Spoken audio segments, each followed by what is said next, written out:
Welcome to Bico Smart Bird Feeder Installation Guide. In this video, we'll show you how to install your bird feeder quickly and easily. Simply use the timestamps to skip to any section you need. Here are some tips for you.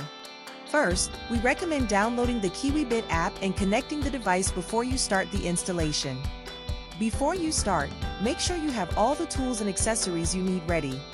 Second, push the metal tab toward the battery pack to release it, fully charging your battery. You'll know it's ready when the indicator light turns green. Third, attach the roof to the unit and press the roof switch to ensure it opens and closes properly. Then place the perch with this side facing up and insert it into the slot on the base.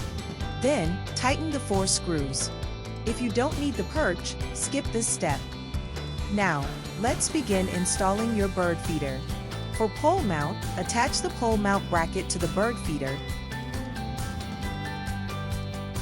Then turn the knob clockwise and tighten hex screws to secure the feeder.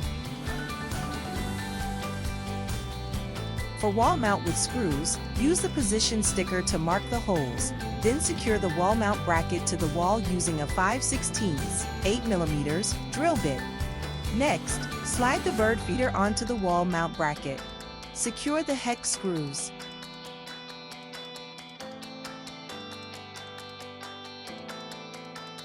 For strap mount, fasten the wall mount bracket to a tree using the strap. Slide the bird feeder onto the wall mount bracket and tighten hex screws clockwise.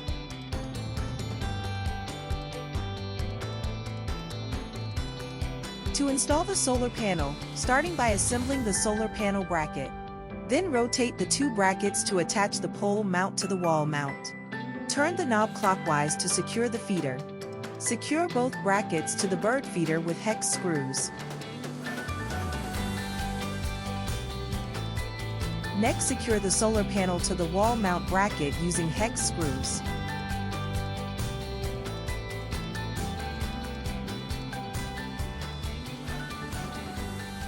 When refilling, clean any remaining seeds at the hopper tray connection to prevent the dual seed hopper from blocking the roof. After refilling, slowly pull out the feed switch valve to let the seeds flow into the tray.